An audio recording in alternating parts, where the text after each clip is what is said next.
Assalamualikum wa rahmatullahi wa barakatuh. Sisters, I hope you're all doing well in the best state of iman and health. Today inshallah ta'ala we will do dua number 9.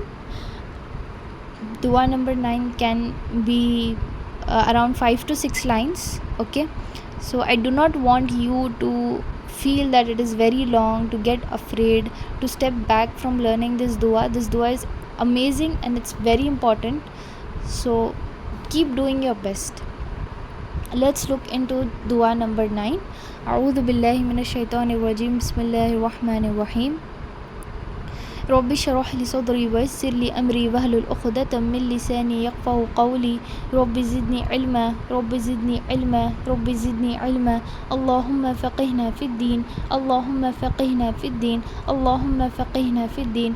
Allahumma la sahla illa ma ja'altahu sahla wa anta taj'alul huzna idha shi'ta sahla. Bismillahir rahmanir rahim. Allahumma anta rabbi la ilaha illa anta khalaqtani wa ana abduka wa ana ala ahdika wa wa'dika mastata'tu a'udhu bika min sharri ma sana'tu أبوء لك بنعمتك علي وأبوء بذنبي فاغفر لي فإنه لا يغفر الذنوب إلا أنت.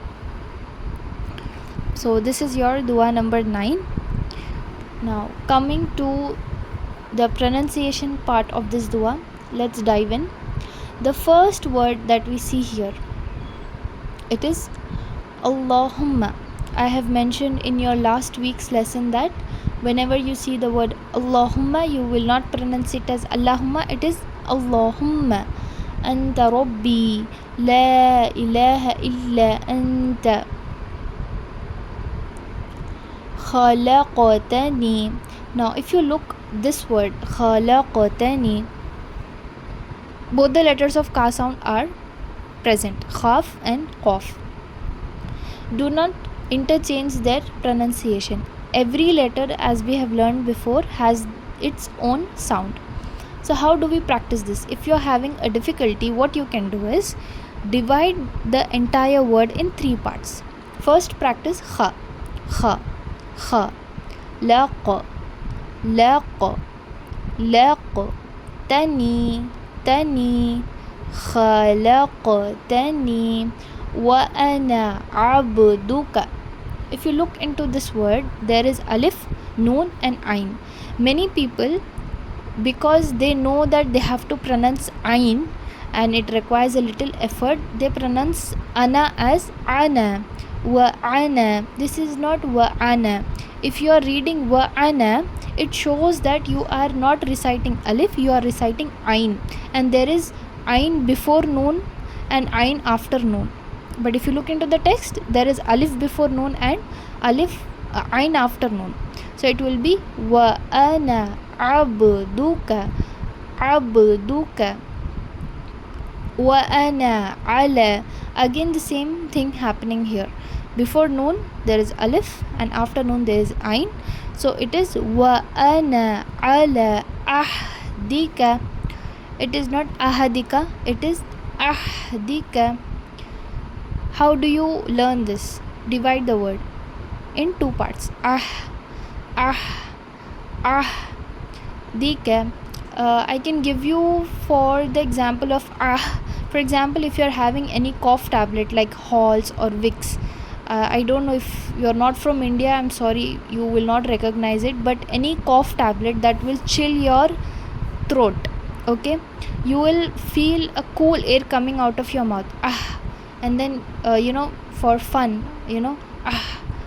that is the sound we make because it is very cool, so we feel the cool air coming out of the mouth.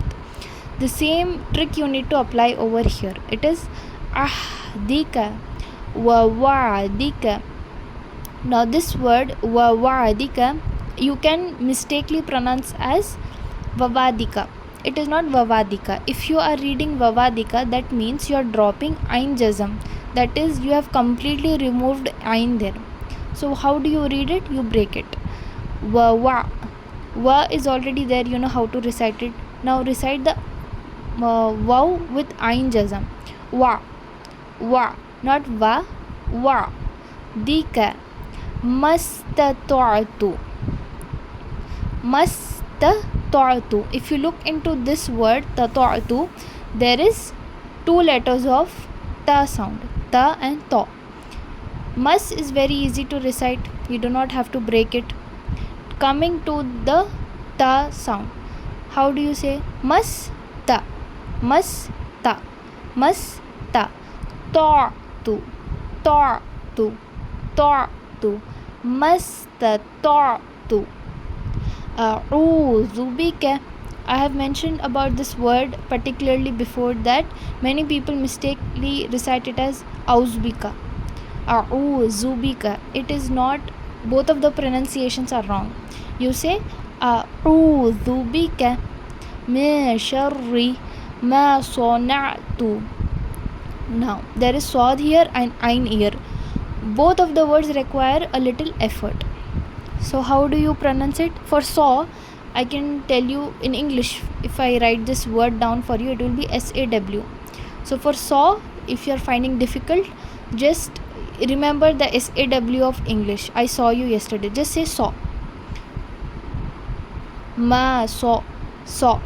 Na'tu, na'tu, sana'tu. Abu'u laka bini'matika. It is not bini'matika, it is bini'matika. If you are reading bini'matika, what happens? You are dropping ayn. That means there is no existence of ayn in the word. But because we have ayn jazm, we will say bini'matika alayya. Not alayya, it is alayya. Wa abu'u bidhanbi faghfirli. فَإِنَّهُ لَا يَغْفِرُ فَغْفِرْلِي. It is not فَغْفِرْلِي, it is فَغْفِرْلِي. فَإِنَّهُ لَا يَغْ. Gha sound should be coming for ghain. It is لَا يَغْفِرُ الذُّنُوبَ. It is not zunuba, it is dhunuba. For zal, as I have stated earlier, your tongue, half of the tongue will come out between the two jaws, upper jaws and lower jaws. Za, zi, zu, zunuba illa anta.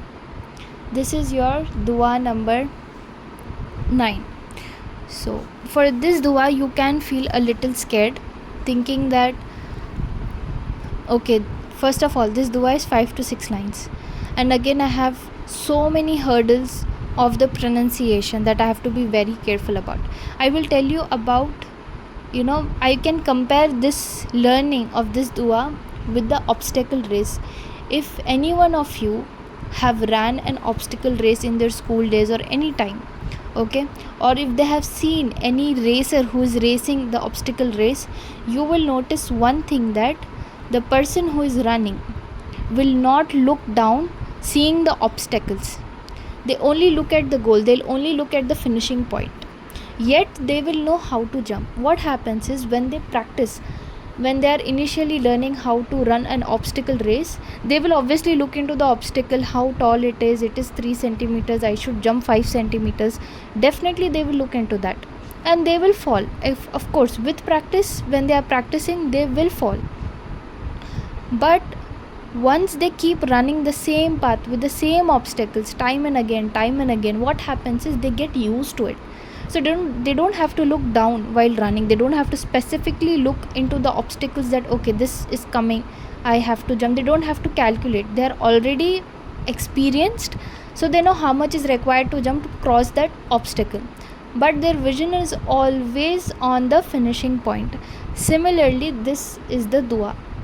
In between, you have obstacles of pronunciation. Okay, may Allah make it easy for all of us. Ameen. But let's think it in this way, okay, that this dua is like a obstacle race. We have to finish it without falling from the obstacles. What we will do, we will practice. During practice sessions, when you are learning by your own, definitely you will fall, definitely you will get mistakes.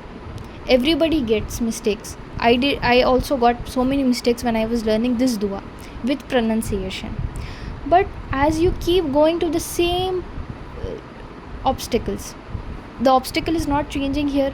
If there is saw and ain, if you are reading the same dua, it will be saw and ain over there, correct? If there is khalaqtani, it is the same obstacle that you are going to read for the 5th time, 6th time, 7th time.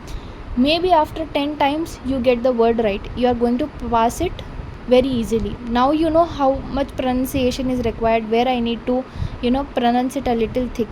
So take this dua as an obstacle race, not as a burden, not as a difficulty. Take it as a fun. Okay, this is an obstacle race. I will come across obstacles until I practice and I know what obstacle is there and how I need to tackle it. I will keep practicing and I will come over it, inshallah, with the help of Allah subhanahu wa ta'ala. Keep your eyes on the finishing line. And what is our finishing line is in this dua?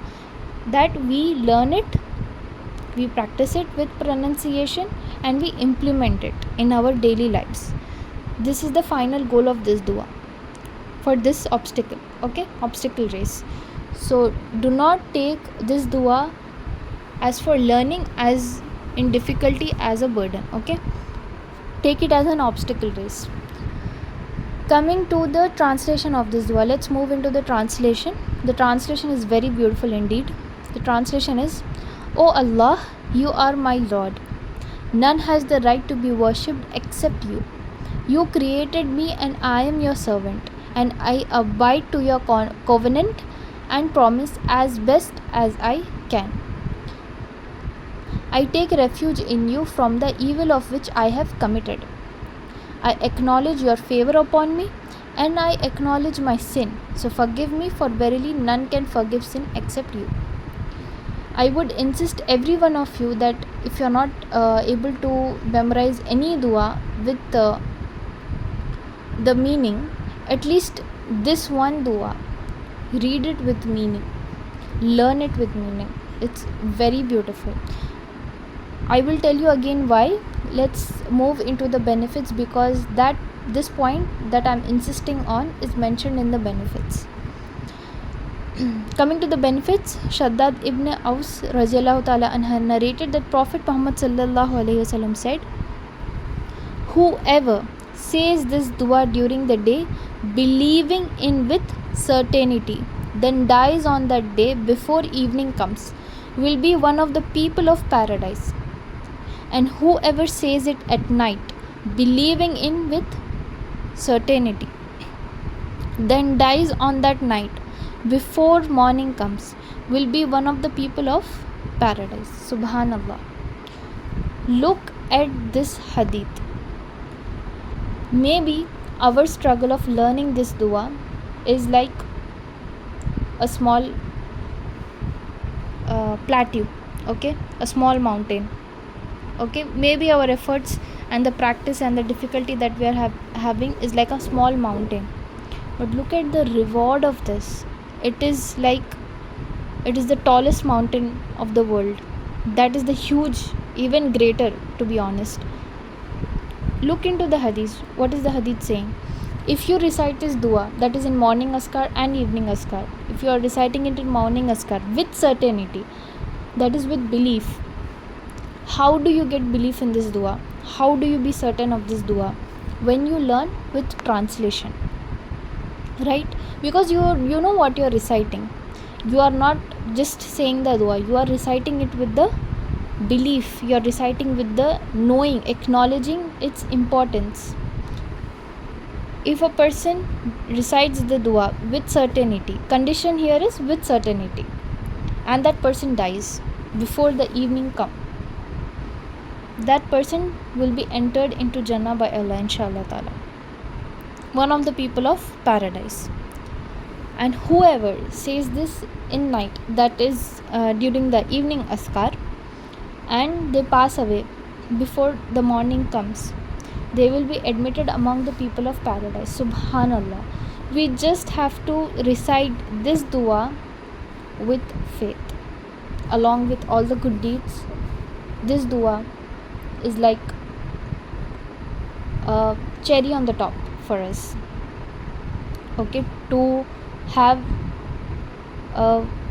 plus benefit and edge to get inshallah ta'ala Jannah. May Allah grant us all Jannah, Ameen. So don't look at the difficulty of this dua.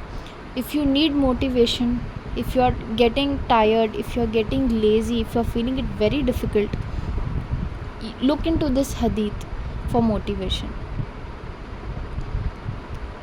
Still, if you have any doubts, any difficulty, and you're not able to learn it properly, you need some help, inshallah I'm there. You can definitely text me and I will help you out. For today's class, that's it. Jazakallah khair, barakallahu feekum. Assalamualikum wa rahmatullahi wa barakatuhu.